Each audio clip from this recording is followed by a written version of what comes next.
talking on the On Cloud 6 sizing, this shoe definitely feels a bit more wide and spacious than the On Cloud 5. So I generally size at about a size 10 in US and have around an E to double E width foot.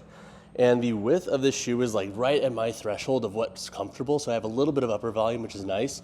And then in terms of length here, my toe is about right here. So I have just about 3/4 to a half of a thumb's width at the end of the toe box, which is generally the sweet spot, but there's a lot more volume here through the midfoot and forefoot.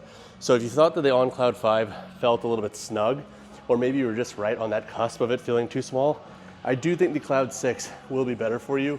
The platform is wider throughout, and there is still some light arch support though, so if you do have flatter feet, definitely keep that in mind. But overall, a much more spacious fit compared to the prior iteration. All right, so looking at the compression of the On Cloud 6's midsole, back here in the heel, you can see it's pretty lively, pretty cushioned. Up here in the forefoot, this model actually I think runs a tiny bit more dense up in the forefoot, and that's because we don't have the same construction.